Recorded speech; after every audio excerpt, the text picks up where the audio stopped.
Hey, what's up guys? Alan here with eatsleeptrade.net.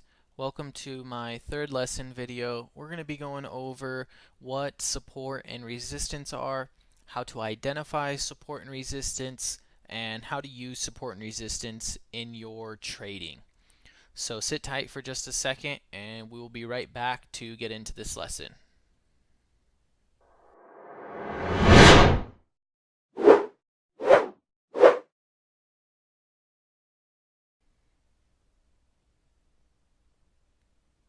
Alright guys, welcome back. We're going to take a look at the daily chart for PTX.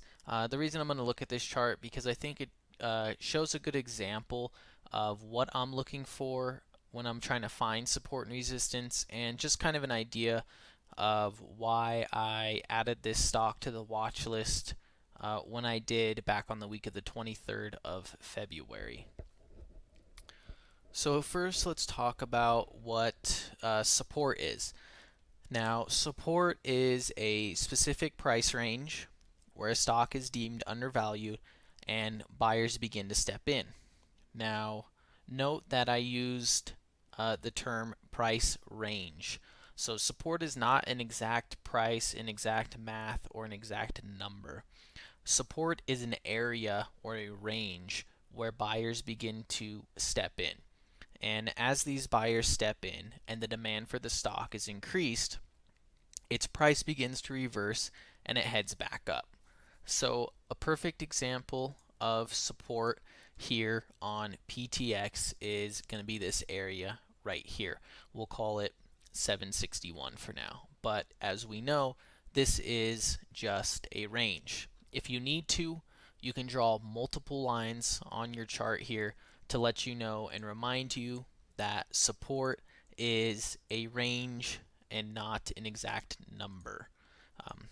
We don't need multiple lines though, we just need to tell ourselves, hey, it's a range, don't take it to the penny. Another area of support that I can see on this chart is right here. So where the price came down, tested, and then continued back up. So there's a few areas of support that we're going to look at. So next up is resistance and what resistance is. And resistance is just the opposite of support.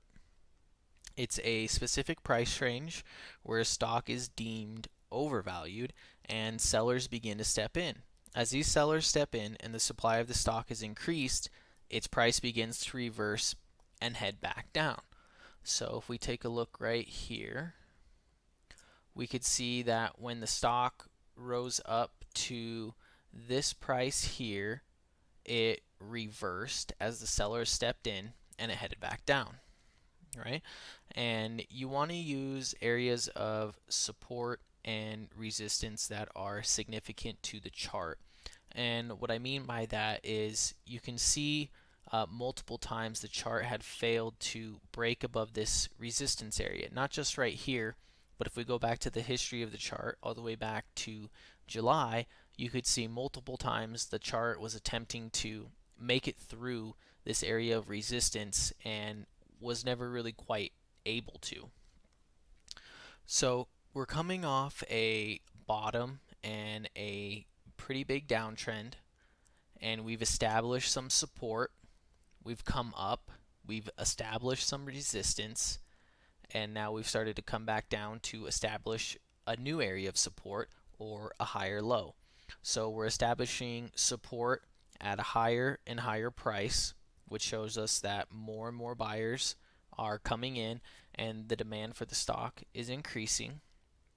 But we've also run into this area of resistance up here where the stock hasn't been able to break out above. And if we look, we've actually got another little area of resistance that you can consider right around here. So you can see we failed, pulled down, failed. Finally, we're able to close above it. That's a really good signal right there when you're able to close above a resistance area that you failed to break multiple times. Okay, so failed, Finally, we closed above it.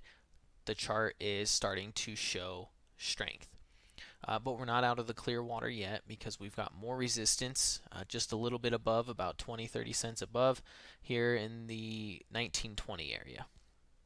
But as you can see, on Friday, February 20th, we were able to close above this area of resistance as well, which was significant all the way back to July, where we weren't able to close above it. Okay. So that's what I seen when I added this chart to our watch list. I seen a stock that was on a downtrend. I seen it come out of that downtrend and start to close above resistance areas that had previously failed to close above. And what you want to see when these resistance areas are broken is you want to see them turn into support. And if we look back on the history of the chart, for example, let's look at this area of resistance. So where this area had failed to break through multiple times here, and it's also relevant here on the chart back in early September. So we failed to break above it, and finally, about a month or two later, we were able to get that close above on the chart and break out of this resistance area. Now, once we break out of a resistance area, we want to see that resistance area start to act as support. And you could see once PTX put in a high up here, it pulled back, and that same resistance area down here started acting as support. And then once again here in the future, it started acting as support again. So that's what you want to see when a resistance area is broken. If a resistance area or range is truly broken, then you'll see it start to act as support. So right here again, looking up at where we were looking at the trade, we seen resistance broken here, and it actually acted as support. And then our next area of resistance up here was broken and closed above as well.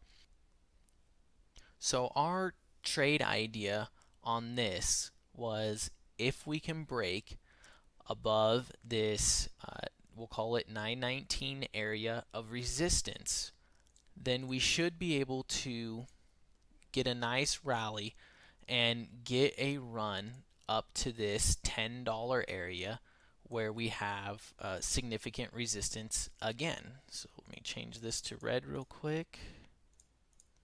So you can see we failed to break resistance here, failed to break resistance here, and failed to break resistance here. So again, multiple times on the chart, we failed to break above this $10 area.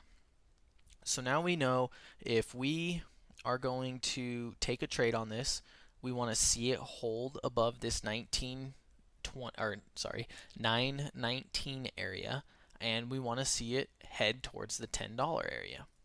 So let's see what happens on the next day. So next day you can see we got a nice green candle again. Again, the price comes down, tests this 919 or 920 area. It acts as support, and the stock continues up.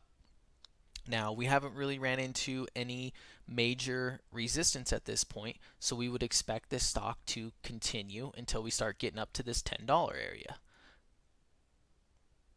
So next day, kind of just a no movement day, but still you can come down and see that our previous resistance is now turning into support for our stock. So let's go forward again. And then finally we get a nice big breakout and we slam right through this $10 area of resistance. So knowing what we know, we would like to see this $10 area of resistance act as support if we get a pullback or the price starts heading back to this $10 range.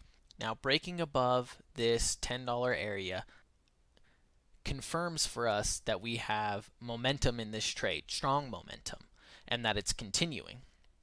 So if we see in this chart, we'd want to map out our next area of resistance, which you could say here's a nice area of resistance right here in the 1050s, which the chart tested that day. So this may be your next area. You may say, Tomorrow, I want to see this chart break above 1050. If it does not break above 1050, like it failed to do so here, then that is going to show us weakness and the stock could be heading back down in the opposite direction. So next day we get a nice gap up and the stock manages to fluctuates quite a bit through the day, but manages to hold on to its price and closes well above even our 1050 area of resistance. So now we want to see our 1050 area of resistance start to act as support as we head up to our next resistance area, which is going to be then up here at around 1130. So now we're coming in and we finally get something that looks like we could be leading into a pullback. So what do we want to see? We want to see this 1055 area act as support. So let's see what happens. So we get a green candle, looks like it might already be bottoming off. Yep. And we got this day right here, comes down to a low of 1060 before the buyers start stepping in. So that's pretty close, 1055. You're getting in a 5-cent range that this area is starting to act as support and buyers are stepping in at that price. That's good confirmation that the trade is working in your favor. So let's see what happens next. Before you know it, we have another big breakout and the stock slams through our next area of resistance here at 1138. Again, confirming that we have significant momentum and strength in the upward direction.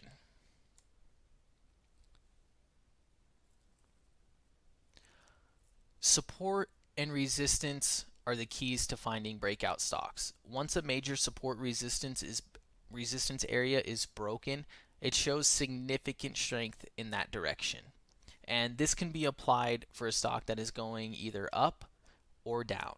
These breakouts can be used to find entry points.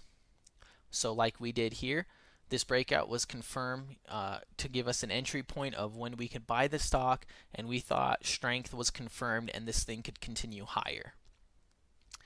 These breakout points can be used to set a stop loss. So for example, our area of resistance here that we broke out above, that might be the area we're going to want to put our stop, or our stop right below this area that's now going to turn into support. Or we can use these support and resistance lines to confirm momentum in a trade that we're already in. So a perfect example of that is we took our trade here and we were waiting for it to test this $10 resistance area, and on that day we slammed right through that $10 area. This was confirmation that we have a lot of momentum and a lot of strength in this trade that we took. Alright guys, I hope you have a better understanding of what support and resistance are. That's going to wrap it up for this video. If you have any questions or suggestions, please leave them in the comments below. Don't forget to like and subscribe for future videos, and also check out our website, eatsleeptrade.net. From there you can follow me on Twitter and check out the forums to stay up to date on all the stocks that we're watching and trading. Alright, thanks for watching guys, and we'll see you in the next lesson video.